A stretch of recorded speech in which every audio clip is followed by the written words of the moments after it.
Morning बच्चों। आज कक्षा 11वीं जीव विज्ञान विषय का पहला पाठ जीव विज्ञान की प्रकृति एवं क्षेत्र के बारे में अध्ययन करेंगे। हम अपने चारों ओर बहुत सारे वस्तुओं को देखते हैं। उन वस्तुओं को 3 श्रेणी में बांटा गया है।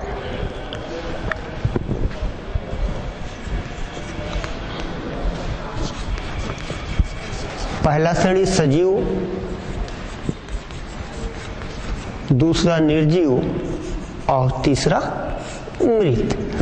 सजीव उन वस्तुओं को कहते हैं जिसमें जीवों के लक्षण श्वसन, पोषण, उत्सर्जन, श्वसन, प्रजनन, वृद्धि इत्यादि लक्षण पाए जाते हैं और सभी सजीव मिलके जीव जगत का संरचना बनाते हैं। दूसरी श्रेणी में उन वस्तु को रखा गया है जिसमें जीवन के लक्षण नहीं पाए जाते, उनको निर्जीव कहते हैं। लकड़ी, पत्थर, मिट्टी, हवा इत्यादि निर्जीव की श्रेणी में आते हैं। तीसरे में वे जीवों को रखा गया है जो मृत हैं। मृत का मतलब वो पहले जीवित थे, वर्तमान में मृत हो गए हैं, जिसमें जीव नहीं है, जैसे लकड़ी, मेज, अस्थियां आदि।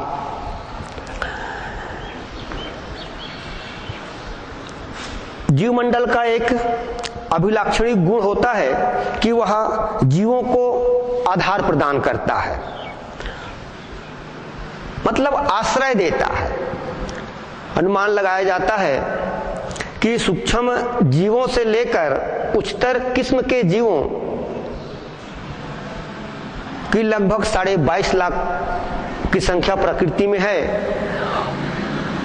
जैसे एक कोष की सूक्ष्म जीव अमीबा, हम एक प्रोटोजोआ लेते हैं अमीबा, से लेकर एक उच्च वर्गीय जीव मनुष्य तक के सभी जीव जाति इस जीव जगत में सम्मिलित है। और इन सभी जीवों के लिए आवश्यक सामग्री जैसे प्रकाश, ताप, भोजन, पानी, आवास की व्यवस्था प्रकृति स्वयं करती है। इसके बाद जीव विज्ञान की परिभाषा।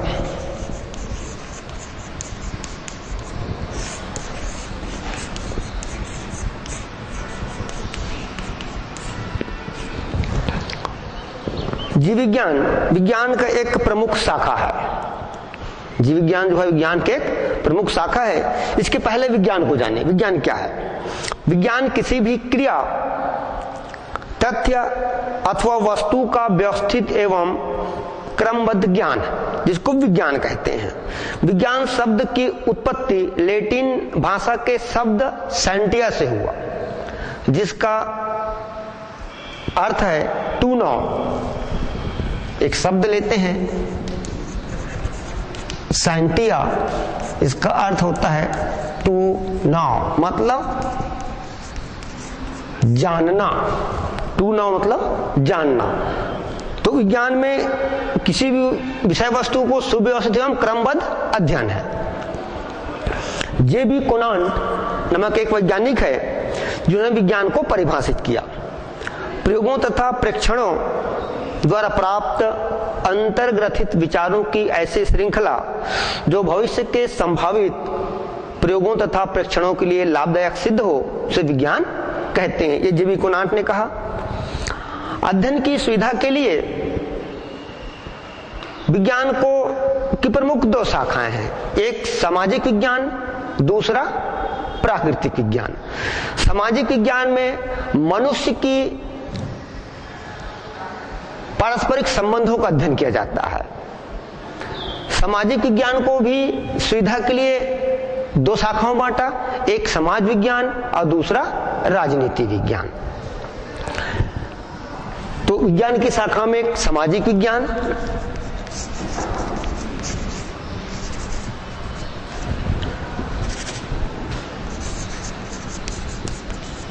इसकी 2 शाखाएं,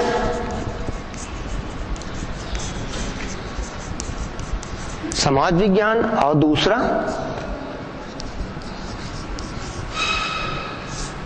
राजनीति विज्ञान। विज्ञान की दूसरी शाखा है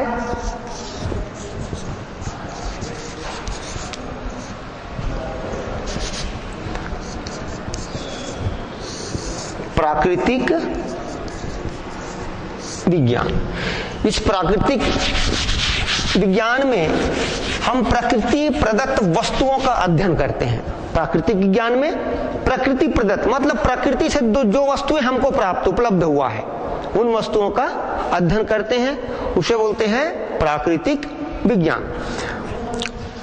प्राकृतिक विज्ञान की शाखाएं और है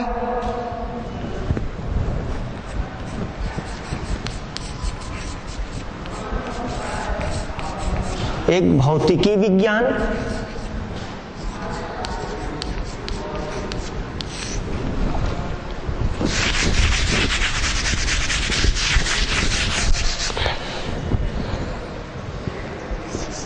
और दूसरा जीव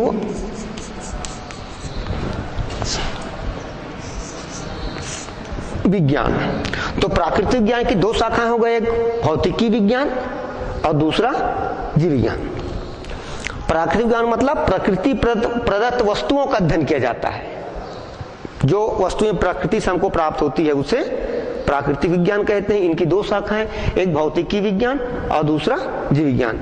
भौतिकी विज्ञान के अंतर्गत निर्जीव वस्तुओं का अध्ययन किया जाता है। प्रकृति में जो निर्जीव वस्तुएं हैं उनका अध्ययन किया जाता है। भौतिकी विज्ञान को फिर हम उनके शाखाओं में बांटते हैं। एक भौतिक,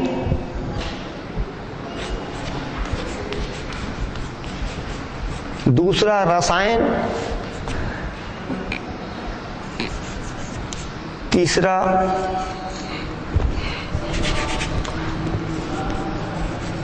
भूगर्भ विज्ञान और चौथा है खगोल विज्ञान। अब इसको देखते हैं कि भौतिक क्या है। भौतिक में जो प्रकृति में उपस्थित जो वस्तुएं हैं उनमें कुछ ताप, दाब, ध्वनि, विद्युत इत्यादि में जो परिवर्तन होता है उसका अध्ययन करते हैं भौतिक के अंतर्गत। रसायन विज्ञान में प्रकृति में उपस्थित पदार्थ की संरचना, गुण तथा उसमें होने वाले परिवर्तनों का अध्ययन करते हैं।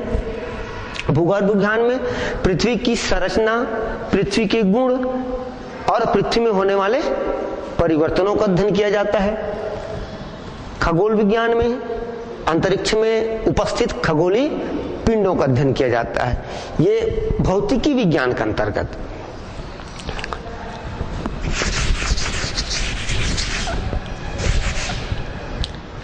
अब इस दूसरा पॉइंट हम लिखे थे जीव विज्ञान। जीव विज्ञान में जीवों का अध्ययन किया जाता है। प्रकृति में जितने भी जीव हैं, वनस्पति हो, जंतु हो, उसको जीव विज्ञान कहते हैं। जीव विज्ञान को विज्ञान की एक अलग शाखा के रूप में अध्ययन किया जाता है, जिसका नींव अरस्तु नामक एक दार्शनिक है, फ्रांसीसी दार्शनिक, उन्होंने रखा। लेकिन जीव विज्ञान शब्द का प्रयोग सबसे पहले, जीव विज्ञान शब्द को अंग्रेजी में बायोलॉजी लिखते हैं। इस बायोलॉजी शब्द का उपयोग सबसे पहले लेमार्क और ट्रेविरेनस नामक वैज्ञानिक ने 1801 में की थी, अरस्तु से पहले की थी। पर जीव विज्ञान का विस्तृत अध्ययन करने का जो श्रेय जाता है वो अरस्तु को जाता है। इसीलिए अरस्तु को जीव विज्ञान के जनक कहते हैं।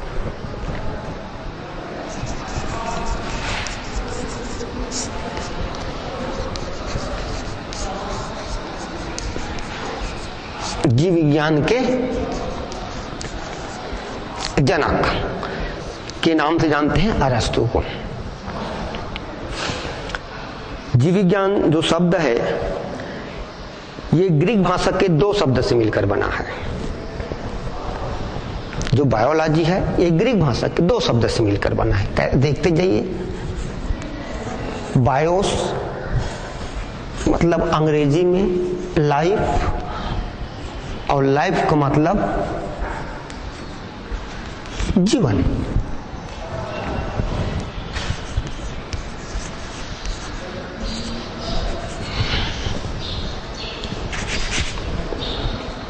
लॉगोस का मतलब होता है अंग्रेजी में स्टडी, और स्टडी का मतलब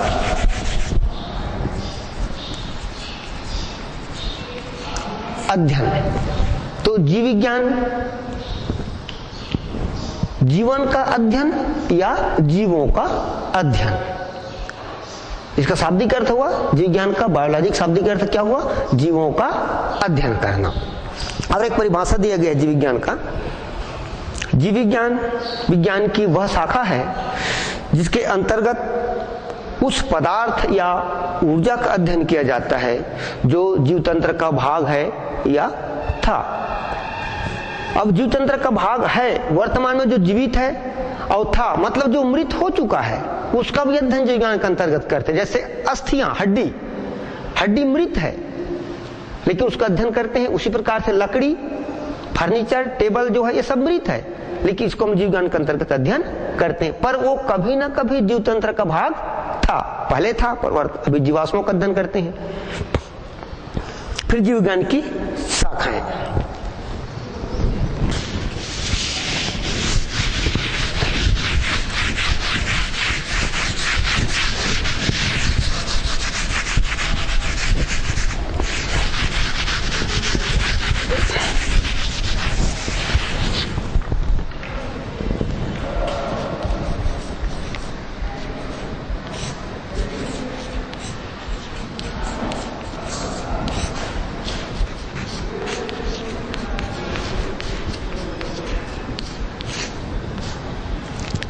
जीव विज्ञान की शाखाएं। अध्ययन की सुविधा के लिए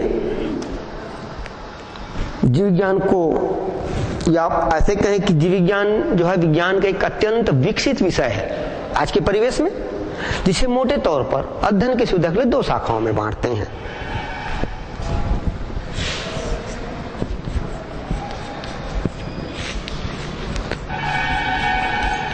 एक जंतु विज्ञान, दूसरा वनस्पति विज्ञान। जंतु विज्ञान के अंतर्गत हम जंतुओं का अध्ययन करते हैं। जितने भी प्रकृति में जंतु है, सूक्ष्म जीव से लेकर उच्च वर्गीय जंतुओं का अध्ययन करते हैं। वनस्पति में, प्रकृति में जितने भी वनस्पति हैं उन पूरे वनस्पतियों का अर्थात पेड़ पौधों का अध्ययन किया जाता है।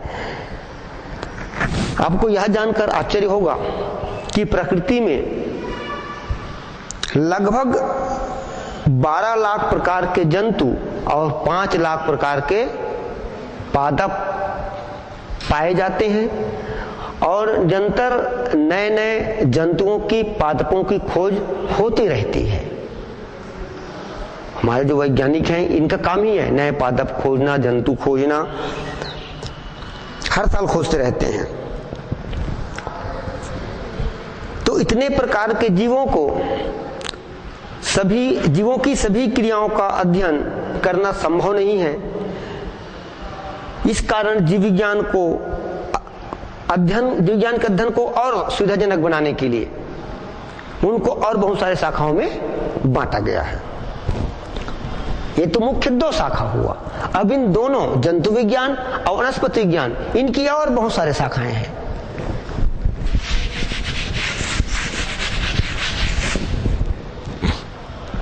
जैसे टेक्सोनॉमी,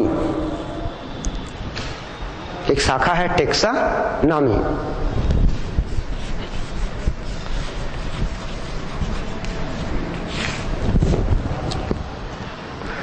टेक्सोनॉमी में जीवों को पहले खोजते हैं, खोजने के बाद पहचानते हैं, पहचानने के बाद उनका नामकरण, और अंत में उनके गुणों के आधार पर उनको एक निश्चित समूह या वर्ग में रखते हैं। क्यूलस लिनियस एक साइंटिस्ट है जिन्होंने सबसे पहले जीवों के नामकरण के बारे में बताया, तो कैरलस लिनियस को टेक्सोनॉमी के जनक कहते हैं। इसकी अगली शाखा है मॉर्फोलॉजी, आकारिकी।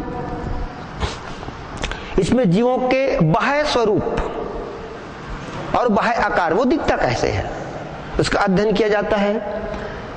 दूसरा शारीरिकी, एनाटॉमी, विज्ञान की एक शाखा एनाटॉमी। एनाटॉमी के अंतर्गत जंतु और पौधों के शरीर की आंतरिक संरचनाओं का अध्ययन किया जाता है। हम लिखते जाएं, टेक्सोनॉमी हो गया, मॉर्फोलॉजी, एनाटॉमी, क्रम से लिखते। तो एनाटॉमी में शरीर की आंतरिक संरचनाओं का अध्ययन किया जाता है।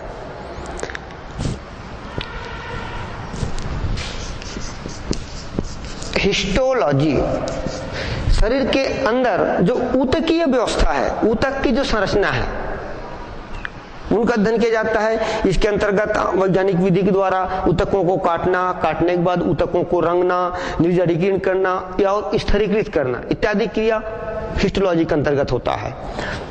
फिर एक होता है, अगला ब्रांच है सेल बायोलॉजी, कोशिका जीव विज्ञान, ये साइटोलॉजी कहते हैं। तो साइटोलॉजी के अंतर्गत कोशिकाओं की संरचना, कोशिका के कार्य और कोशिकीय प्रजनन अर्थात कोशिका के जीवन चक्र का अध्ययन किया जाता है साइटोलॉजी में।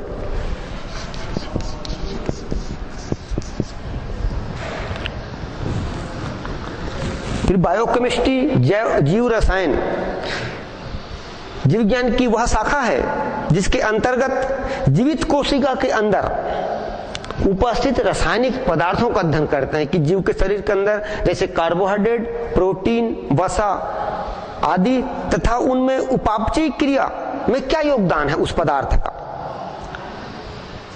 उसका अध्ययन किया जाता है। फिर अगला शाखा है मॉलिक्यूलर बायोलॉजी, आणविक जीव विज्ञान। इसमें जैव रसायन शास्त्री आनुवंशिक पदार्थ की रासायनिक प्रकृति के बारे में या उनकी रासायनिक प्रकृति के बारे में अध्ययन करते हैं, ज्ञान प्राप्त करते हैं। फिर कार्यकी एक बहुत ही विज्ञान की प्रमुख शाखा है कार्यकी। इसके अंतर्गत जीवों के शरीर में होने वाले जैविक क्रियाओं का अध्ययन करते हैं।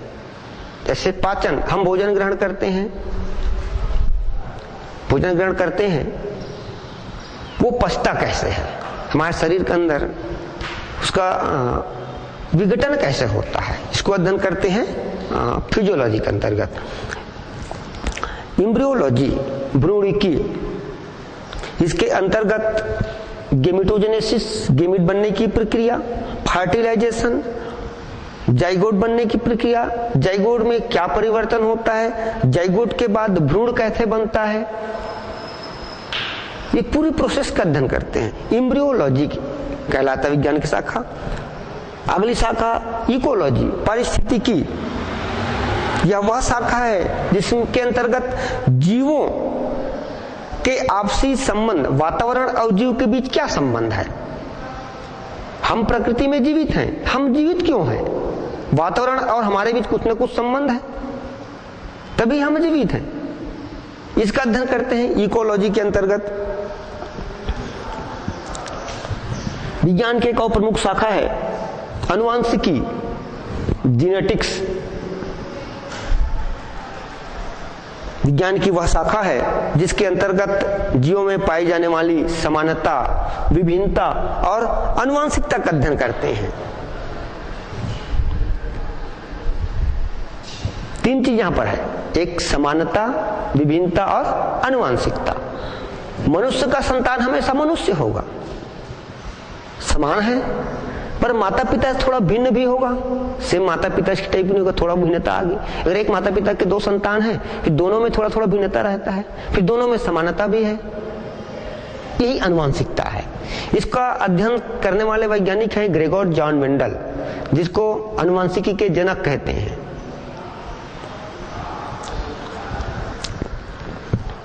अंतरिक्ष जीव विज्ञान, विज्ञान की अगला शाखा है अंतरिक्ष जीव विज्ञान। मनुष्य हमेशा से जिज्ञासु प्रकृति का है और जिज्ञासु प्रवृत्ति के होने के कारण वह अंतरिक्ष के दूसरे ग्रह में पृथ्वी तो एक ग्रह है, पृथ्वी में जीवन है। फिर मनुष्य का हमेशा जिज्ञासा रहा है कि दूसरे ग्रह में वहां पर जीवन कैसा होता होगा, या जीवन की उत्पत्ति वहां कैसे हुआ, या दूसरे पिंडों में जीवों के बारे में या जीवन के बारे में जानने की चेष्टा करते हैं। तो इस विज्ञान की शाखा को बोलते हैं अंतरिक्ष जीव विज्ञान।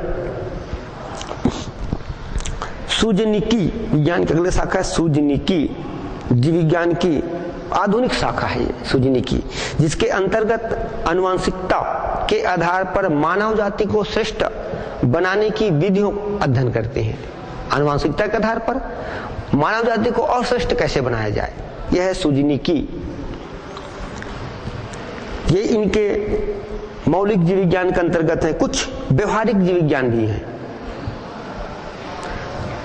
तो व्यवहारिक जीव विज्ञान जैसे मधुमक्खी पालन, पशुपालन के बारे में अध्ययन करते हैं। तो मधुमक्खी पालन के अंतर्गत मधुमक्खी को पालते हैं और उससे शहद प्राप्त करते हैं। ये एक उद्योग के रूप में प्रचलित हो रहा है आजकल। फिर मानव विज्ञान, इसके अंतर्गत मानव के विकास संबंधी विज्ञान कि मनुष्य पहले कैसे था, कैसे विकास हुआ और आज के रूप में कैसे पहुंचे, इसका अध्ययन किया जाता है मानव विज्ञान में। जीवाणु विज्ञान, इसके अंतर्गत प्रकृति में पाए जाने वाले जीवाणु जो बहुत सूक्ष्म होते हैं, उन जीवाणुओं का अध्ययन किया जाता है। जैव भौतिकी विज्ञान, इसके अंतर्गत जीवों में या मनुष्य में कहें कृत्रिम अंगों के निर्माण का अध्ययन करते हैं। कृत्रिम अंगों के निर्माण आजकल विज्ञान की एक नया शाखा है, बहुत अधिक डेवलप हो चुका है। इसमें कृत्रिम अंग को, अगर कोई अंग खराब हो गया मनुष्य का, हार्ट, किडनी, तो कृत्रिम अंग के द्वारा उसको सफलतापूर्वक जीवन यापन कराया जाता है। रोग विज्ञान, इसके अंतर्गत विभिन्न प्रकार के रोगों, जंतुओं पर या मनुष्यों पर विभिन्न प्रकार के रोग होते हैं। रोग किसके कारण हुआ, कारक, उसमें क्या लक्षण है, अब उनके निदान या उपचार कैसे किया जाता है, इसको बोलते हैं रोग विज्ञान, मतलब पैथोलॉजी,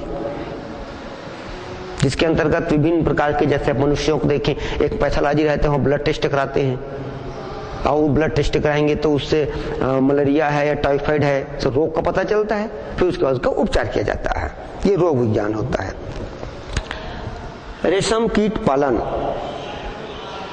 सिल्क या रेशम एक विशेष प्रकार के कीड़े से प्राप्त होता है। इस कीड़े को सब लोग जानते हैं, उसको रेशम कीट कहते हैं। और रेशम कीट को पालने के बाद से रेशम प्राप्त करना, ये आजकल उद्योग के रूप लिया है और बहुत अधिक डेवलप है। इसको बोलते हैं रेशम कीट पालन। मत्स्य पालन, इसके अंतर्गत मछलियों को पाला जाता है, जो आज उद्योग के रूप में लोग बहुत अधिक मछली का पालन करते हैं। ये व्यवहारिक जीव विज्ञान है, जिससे लोगों को अर्थ प्राप्त हो रहा है व्यवहारिक जीव विज्ञान में। और मौलिक जीव विज्ञान में अर्थ प्राप्त नहीं होता, तो जीवों के बारे में जानने की चेष्टा करता है। दुग्ध विज्ञान, इसके अंतर्गत दुग्ध उत्पादन की विधियों और दुग्ध उत्पादन को कैसे बढ़ाया जाए, उन तरीकों का अध्ययन करते हैं। दुग्ध विज्ञान के अंतर्गत फॉरेंसिक विज्ञान, ये विज्ञान की आधुनिक शाखा है, जिसमें वैज्ञानिक ज्ञान का उपयोग आपराधिक मामलों में, ऐसे कोई क्रिमिनल को पकड़ना है तो उनके फिंगरप्रिंट या ब्लड ग्रुप के द्वारा उस अपराधी को पकड़ा जाता है। यह है फॉरेंसिक विज्ञान। फॉरेस्ट्री विज्ञान की एक शाखा है फॉरेस्ट्री, वन विज्ञान। वन विज्ञान में वनों को कैसे लगाया जाता है, लगाने की विधि, फिर उसके बाद उसका संरक्षण करना और उनकी कटाई करना, इसका अध्ययन किया जाता है वन विज्ञान में। विज्ञान की व्यवहारिक विज्ञान में एक और शाखा है मुर्गी पालन। आजकल उद्योग के रूप में मुर्गी, बतख, हंस इत्यादि को पालते हैं और उनको पालन पोषण एवं नस्ल सुधार, नए नए नस्ल की मुर्गी प्राप्त करते हैं और बहुत अधिक मात्रा में उत्पादन बढ़ा, क्योंकि ये भी जरूरी है। मनुष्य की जैसे जैसे जनसंख्या बढ़ती गई तो दुग्ध मांस की आवश्यकता भी बढ़ती है। उनको मेंटेन करने के लिए अब जरूरी है कि अब एक उद्योग के रूप में मुर्गी को पालें, है ना, सुअर को पालें। सुअर पालन भी है, सुअर को पालते हैं जिससे अधिक से अधिक मात्रा में मांस मिले लोगों को, क्योंकि अच्छा लगता है मांस खाना। फिर कीट विज्ञान, इसमें कीड़ों का अध्ययन किया जाता है। छोटे छोटे कीट पतंगे होती है, मच्छरें होती हैं, उनका अध्ययन करते हैं, एंटेमोलॉजी कहलाता है। मृदा विज्ञान, इसमें भूमि अर्थात मिट्टियों का अध्ययन करते हैं कि मिट्टी में किस प्रकार के जैविक व अजैविक घटक उपस्थित हैं और उसमें किस प्रकार के खनिज तत्व की कमी है, उसको पूरा करने के लिए मिट्टी, आजकल रोज समाचार आता है कि मिट्टी परीक्षण कराइए, कृषि विभाग से मैसेज आता है कि आप मिट्टी परीक्षण कराइए। और मिट्टी परीक्षण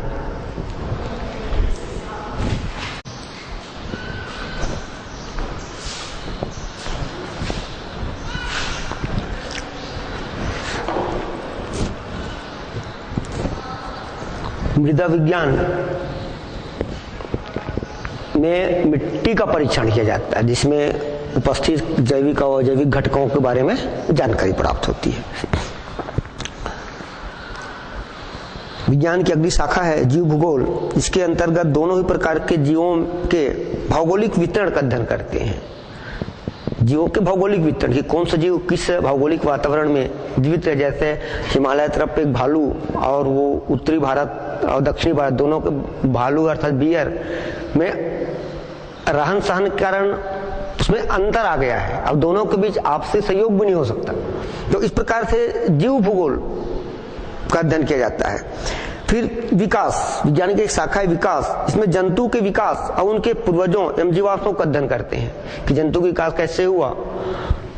आपने पिछली कक्षा में पढ़ा भी होगा या है, जिराफ की एक्सपेरिमेंट बताया लेमार्क ने कि जिराफ का विकास कैसे हुआ। ये विकास भी एक विज्ञान की शाखा है। फिर एक वातावरणीय प्रदूषण, मानवीय क्रियाकलापों के कारण आजकल जो वातावरण है बहुत ही ज्यादा प्रदूषित हो रहा है, तो उसका संतुलन बिगड़ रहा है, वातावरण का संतुलन बिगड़ रहा है। उसको किस प्रकार से ठीक करें, उनके दुष्प्रभावों को अध्ययन करके। तो इस प्रकार विज्ञान की एक शाखा है वातावरणीय प्रदूषण, जिसे प्रदूषणों का अध्ययन करते हैं और प्रदूषण वातावरण को प्रदूषण से मुक्त किया जाता है। अध्ययन की सुविधा के लिए जीव विज्ञान की और बहुत सारी शाखाएं हैं, जैसे कि है विषाणु विज्ञान। इसमें विषाणुओं का अध्ययन करते हैं। शैवाल विज्ञान, शैवालों का अध्ययन किया जाता है। कवक विज्ञान, कवकों का अध्ययन किया जाता है। डेंड्रोलॉजी, विज्ञान की एक और शाखा डेंड्रोलॉजी, इसमें झाड़ी और वृक्षों का अध्ययन किया जाता है। पुष्प विज्ञान में विभिन्न प्रकार के पुष्पों का अध्ययन किया जाता है। फल विज्ञान के अंतर्गत फल का अध्ययन किया जाता है। मत्स्य विज्ञान, इसे मछलियों का अध्ययन किया जाता है। सरीसृप विज्ञान में सरीसृपों का अध्ययन किया जाता है। एक विरूपता विज्ञान है, मनुष्य में पाई जाने वाली जन्मजात विरूपताओं का अध्ययन करते हैं। जैव भौतिकीय, भौतिक सिद्धांतों के आधार पर जैव क्रियाओं की व्याख्या किया जाता है। सर्प विज्ञान में सर्प का अध्ययन किया जाता है। और मनोजीव विज्ञान, विज्ञान की एक आधुनिक शाखा है मनोजीव विज्ञान भी, में जंतु की मनोवृत्ति का अध्ययन किया जाता है। इसको साइकोलॉजी बोलते हैं, जंतुओं की मनोवृत्ति का कि जो क्या सोच रहा है इसके बारे में अध्ययन करते हैं। ये रहा विज्ञान की शाखाएं, मौलिक और व्यवहारिक शाखा। अगला बिंदु है जीव विज्ञान का दूसरे विज्ञान से संबंध क्या है।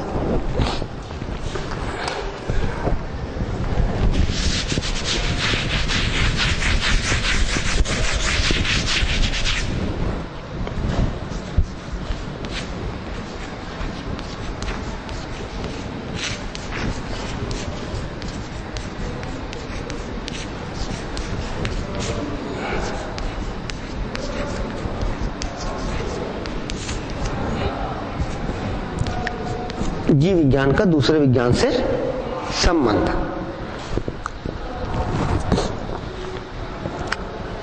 सभी विज्ञान प्रकृति को जानने और समझने के विभिन्न तरीके हैं और उनके बीच कोई निश्चित सीमा रेखा नहीं है। विज्ञान विभिन्न शाखाएं उनके बीच में, तो विज्ञान की सभी शाखाएं एक दूसरे के ज्ञान पर निर्भर है। विज्ञान की विभिन्न शाखा देखा तो किसी एक शाखा भी अपने आप में पर्याप्त नहीं है, एक शाखा दूसरे विज्ञान के शाखा पर जरूर निर्भर रखता है। आजकल जीव विज्ञान के विषयों का इतना बहुत अधिक विस्तार हो गया है ना। पिछले दशकों की बात करें हम, 10 वर्षों में जीव विज्ञान बहुत अधिक विस्तार हुआ है। इनकी विशालता को देखते हुए अब इसे जीव विज्ञान ना कहकर जीवन विज्ञान कहने लगे। जीवन विज्ञान, लाइफ साइंस के नाम से संबोधित करते हैं। इस नए विषय में कई आवश्यक विषयों का समावेश किया गया है। उदाहरण के रूप में हम देखें तो जीव विज्ञान में अनेक प्रकार के कार्बनिक और अकार्बनिक पदार्थ है जिससे जीव का निर्माण हुआ है। एक जीव का निर्माण हम बात करते हैं, किसी भी जीव का, मनुष्य, जंतु, पौधे हो, वो 2 प्रकार के वस्तुओं से बना है, एक कार्बनिक और दूसरा अकार्बनिक वस्तु, जिनके अपने भौतिक और रासायनिक गुण होते हैं। जैसे हमारे शरीर की बात करें, carbon, hydrogen, oxygen, nitrogen, sulphur, sodium, potassium इत्यादि तत्वों से बना है। ये सब कार्बनिक और अकार्बनिक 2 ही प्रकार के वस्तुएं हैं। अब इन कार्बनिक और अकार्बनिक वस्तुएं के भौतिक गुण है और रासायनिक गुण है, क्योंकि हमने प्राकृतिक विज्ञान में देखा है कि प्राकृतिक विज्ञान की भी शाखाएं भौतिक, रसायन, भूगर्भ, खगोल देखा। तो कहीं न कहीं जीव विज्ञान का संबंध किससे जा रहा है? प्राकृतिक विज्ञान से संबंध बता रहे हैं। जीव विज्ञान का दूसरे विज्ञान से क्या संबंध? तो उसका संबंध प्राकृतिक विज्ञान चला गया, अर्थात भौतिक विज्ञान से भी संबंध है और रासायनिक विज्ञान संबंध है। तो इसका जो नियंत्रण होता है, जैव भौतिकीय और जैव रसायन 2 शाखा का निर्माण हो गया। इसी प्रकार जीवों की मनोवृत्ति एवं व्यवहार के अध्ययन के लिए मनोविज्ञान का अध्ययन, साइकोलॉजी का अध्ययन आवश्यक है, जिसे मनोजीव विज्ञान शाखा को नाम जन्म दिया, साइकोलॉजी। प्रत्येक जीव भौतिक वातावरण में वास करता है। जो भी वातावरण है, प्रकृति है, उसको अपन भौतिक वातावरण बोलते हैं। और प्रत्येक जीव भौतिक वातावरण में, हम घर के अंदर है तो भी भौतिक वातावरण है, फील्ड में है तो भी भौतिक वातावरण है, तो भौतिक वातावरण में निवास करता है। अतः जीवों का अध्ययन के लिए भौतिक वातावरण का ज्ञान बहुत आवश्यक है। इसके लिए जीव विज्ञान के शिक्षार्थी भूविज्ञान, भूगर्भ विज्ञान, भूगोल, खगोल विज्ञान, मौसम विज्ञान, समुद्र विज्ञान और भौतिक भूगोल का अध्ययन करना आवश्यक है, क्योंकि जीव विज्ञान के बारे में, उनकी वास स्थान के बारे में जान रहे हैं। तो वास स्थान का एक अलग ज्योग्राफी होता है, उसकी बनावट कैसे है, भूगर्भ विज्ञान पर आ गए है ना। तो इस सब का अध्ययन करते हैं और सभी विज्ञान का एक दूसरे विज्ञान से संबंध रहता है, एक दूसरे पर निर्भर रहते हैं। इसके बाद है जीव विज्ञान का क्षेत्र।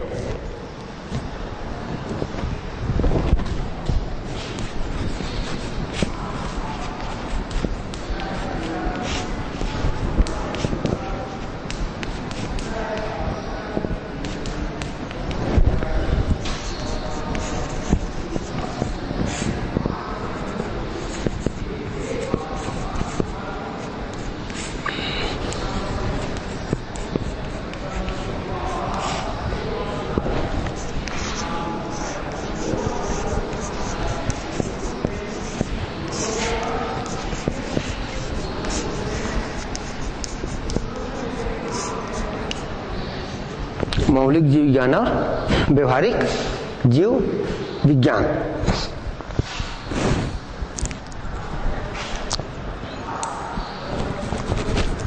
मानव समुदाय की जिज्ञासा ने आज जीव विज्ञान के क्षेत्र को बहुत अधिक विकसित कर दिया। आज के वैज्ञानिकों को अगर हम ध्यान से देखें तो जीव विज्ञान को अध्ययन की दृष्टि से प्रमुख 2 क्षेत्रों में बांटते हैं, एक मौलिक जीव विज्ञान और दूसरा व्यवहारिक जीव विज्ञान। मौलिक या विशुद्ध जीव विज्ञान के अंतर्गत प्रकृति में पाए जाने वाले विभिन्न प्रकार के जीवों का अध्ययन करते हैं। इसमें इस बात का ध्यान नहीं दिया जाता कि अमुक जीव का मानव के लिए उपयोगी है या नहीं है, पर उसका अध्ययन करते हैं। इसके क्षेत्र कई क्षेत्रों में विभाजित, जैसे आकारिकी शुरू होने पड़ा, मॉर्फोलॉजी, टेक्सोनॉमी, एनाटॉमी, साइटोलॉजी मतलब कोशिका विज्ञान, भ्रूणिकी, कारिकी, पारिस्थितिकी, ये सभी विज्ञान जो है वो किसके अंतर्गत आते हैं? मौलिक जीव विज्ञान। उस जीव का हमारे जीवन में क्या उपयोग है इससे मतलब नहीं है, जीवों का अध्ययन करना है। जैसे हम चूहा का भी अध्ययन करते हैं, मेढक का अध्ययन करते हैं, सर्पों का अध्ययन करते हैं, पर उसका हमारे जीवन में क्या उपयोग है इस बात को हम नहीं आंकते, सिर्फ अध्ययन करते हैं जीवों का, है ना। तो इसमें हम तो उनके बाह्य रूप का, आंतरिक संरचना का, उनके शरीर में कोशिका है उनकी वृद्धि कैसे होता है, विभाजन कैसे होता है, उनके शरीर में जो एक्टिविटीज है, क्रियाविधि कैसा है, ये सब का अध्ययन करते हैं मौलिक जीव विज्ञान। दूसरा है व्यवहारिक जीव विज्ञान। व्यवहारिक जीव विज्ञान के अंतर्गत जीव विज्ञान की उन शाखाओं का अध्ययन करते हैं जो मनुष्यों के व्यवहारिक जीवन के लिए उपयोगी है। अर्थात जीव विज्ञान का यह क्षेत्र कई क्षेत्रों या शाखाओं में बटा है, मतलब जीवों का मनुष्य के लिए कितना उपयोगी है इस बात को हम ध्यान देते हैं, इसको व्यवहारिक जीव विज्ञान बोलते हैं। जैसे पशुपालन, पशु पालने से मनुष्य को फायदा है, रेशम कीट पालन उससे मनुष्य को फायदा है, मत्स्य पालन, मुर्गी पालन, सुअर पालन, चिकित्सा विज्ञान, जंतु जनन, पादप प्रजनन, सूजनिकी, वन विज्ञान, यांत्रिकी, अनुवांशिकी, एक विज्ञान की नई शाखा है, आधुनिक शाखा, यांत्रिकी, अनुवांशिकी, जेनेटिक इंजीनियरिंग, जिसमें मानव के या अन्य मनुष्य पर तो लागू नहीं हुआ अभी तक, पर कुछ जीवों के गुणसूत्रों को हेर फेर करके नया गुणसूत्र बनाया जाता है और नया गुण उत्पन्न कर सकते हैं। यह है यांत्रिकी, अनुवांशिकी, जेनेटिक इंजीनियरिंग, ये आधुनिक शाखा है। तो आजकल ये भी व्यवहारिक विज्ञान हो गया है, क्यों? इससे मनुष्यों को फायदा है। जैसे कि एग्जांपल बता रहा हूं आपको मैं, एक वैज्ञानिक है कार्पेचेंको, उन्होंने एक्सपेरिमेंट किया था सरसों और गोभी पर, गोभी और सरसों पर, सरसों और गोभी, कौन सा गोभी?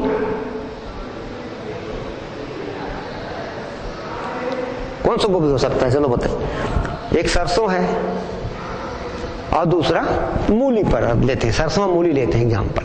तो सरसों और मूली पर एक्सपेरिमेंट किया उन्होंने,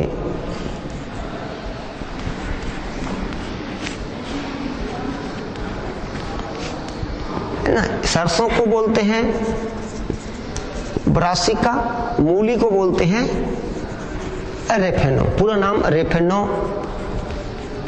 सेटाइवा और ब्रासिका कम पेस्ट्रिस, ये सरसों। दोनों में गुणसूत्र की संख्या समान है, दोनों के आधा आधा गुणसूत्र को लिया एन और एन और दोनों से क्रॉस कराया, अब एक नया जीव बनाया, ये भी 2n है, ये भी 2n, तो इनका आधा आधा गुणसूत्र को लिया, हैप्लॉइड नंबर ऑफ क्रोमोसोम को, और एक नया जीव बनाया।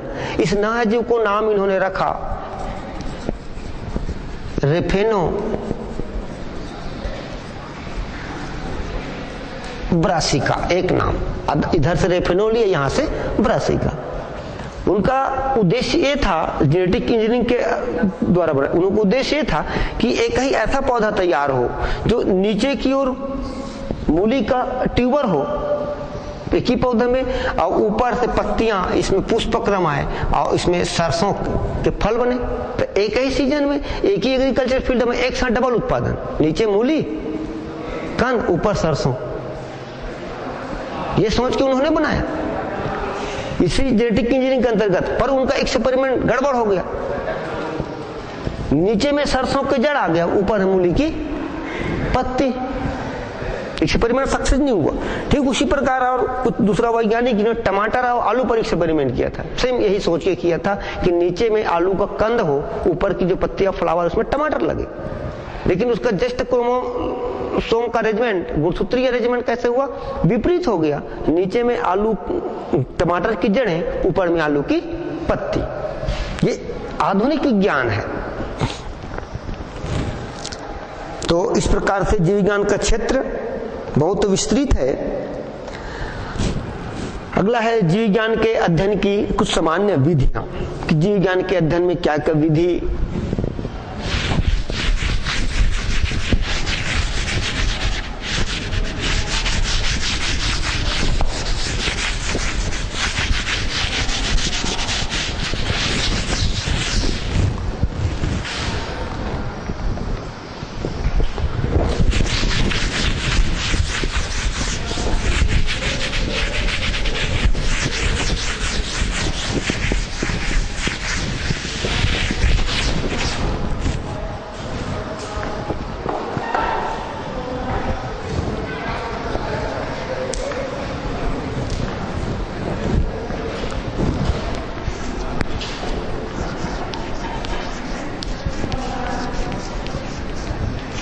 अध्ययन की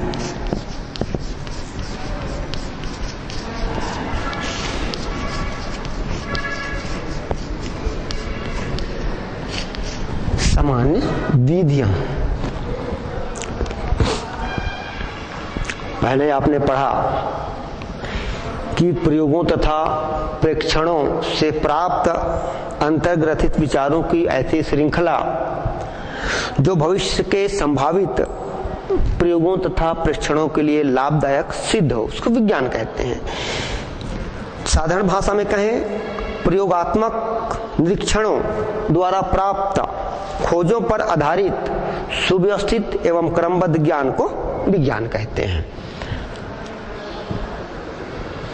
अतः विज्ञान के अंतर्गत किसी भी घटना को ध्यान से देखकर उसके परिणामों के आधार पर एक निश्चित ज्ञान देता है और उसे परिभाषित करके उसके बारे में सिद्धांत का प्रतिपादन करता है, जो उसी प्रकार की सभी घटनाओं या तथ्य पर लागू होती है। तो प्रयोगों में लाई गई विधियों को वैज्ञानिक विधि कहते हैं। प्रयोग में जितने विधि लाते हैं उनको क्या बोलते हैं? वैज्ञानिक विधि। तो जीव विज्ञान के अंदर जो भी घटनाएं होती है तथा तथ्यों के बारे में जो भी ज्ञान होता है उस वैज्ञानिक विधि के से ही प्राप्त होता है। जीव विज्ञान के अंदर वैज्ञानिक अध्ययन के लिए कुछ प्रमुख विधियां हैं। जैसे पहला है प्रेक्षण या निरीक्षण।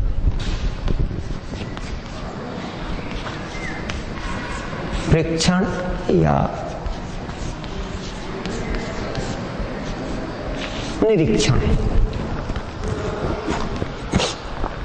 इस विधि में तथ्यों या घटनाओं को, कोई भी तथ्य है, कोई भी घटना हो रहा है प्रकृति में या जीवों में हो रहा है, उनको डायरेक्ट या इनडायरेक्ट रूप से, दोनों प्रक्रिया हो सकता है। डायरेक्ट रूप से आंख से देखकर हम बता सकते हैं, इनडायरेक्ट से कुछ वस्तु को सुनकर, हम कई बातों को सुनकर, कुछ को छू कर देखते हैं, कुछ को देखकर बताते हैं और कुछ को सूंघते हैं। देखिए कितने प्रक्रिया होती है। जैसे नमक, एक दो कागज के पुड़िया ला दूं मैं, एक दो पाउडर है, अब बोलूंगा इसमें कौन सा नमक है कौन शक्कर है, तो क्या आप देख के बताओगे क्या? क्योंकि वो पाउडर है, क्रिस्टल नहीं है, पाउडर है। नहीं, उसको आइडेंटिफाई करने के लिए क्या करेंगे? चखना पड़ेगा। बस चखेंगे ना, तब पता चलेगा जो नमकीन है वो नमक है और जो मीठा है वो शुगर है। उसी प्रकार से इत्र की जो खुशबू है या फ्लावर की जो खुशबू है, उनको आप देख के नहीं बता सकते, उनको सूंघना पड़ेगा। सूंघ के बताएंगे कि गुलाब का खुशबू है या मोगरे का खुशबू है। तो देखकर, सूंघ कर, कुछ को देखकर बता सकते हैं। जैसे उदाहरण लेते हैं चुंबक। चुंबक की शक्ति को आप सीधे ना तो आंख से देख सकते हैं, ना सूंघ सकते हैं, ना चख सकते हैं। पर क्या करेंगे? चुंबक की शक्ति को पहचानने के लिए उसे किसी चुंबकीय पदार्थ के पास रखेंगे, तो चुंबकीय पदार्थ को जब वो आकर्षित करेगा तब हम कहेंगे कि ये पदार्थ चुंबक है। तो चुंबकीय पदार्थ अर्थात लोहा या निकिल को अपनी ओर आकर्षित किया।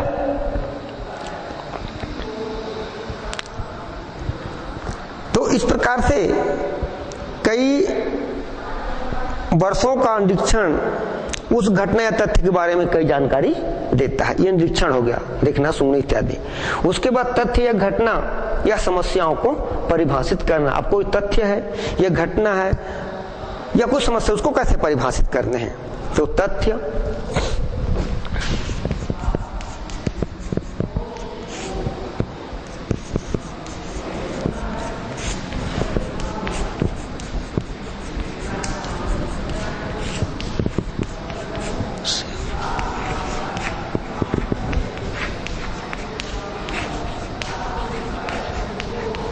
परिभाषित करना। कोई भी तथ्य है या घटना, उसको परिभाषित कैसे करते हैं? तो इस विधि में निरीक्षण की गई घटना, निरीक्षण के दौरान जो भी घटना हुआ या तथ्य या समस्या उत्पन्न हुआ है, वो निरीक्षण के आधार पर उसको हम परिभाषित करते हैं। यह परिभाषा निरीक्षण के दौरान कई सारी समस्याएं पैदा कर, जैसे जो घटना है वो कैसे हुआ, कब हुआ,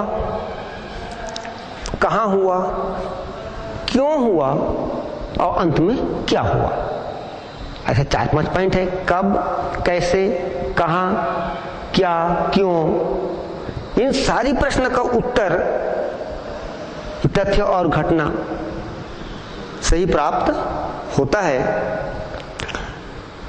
तत्पश्चात अभी हमने विज्ञान की प्रकृति एवं क्षेत्र के बारे में, इनकी परिभाषा, जानकारी और विभिन्न शाखाओं एवं विज्ञान के दूसरे विज्ञान संबंध, विज्ञान के क्षेत्र एवं विज्ञान के अध्ययन की सामान्य विधियों का अध्ययन किए। और धन्यवाद।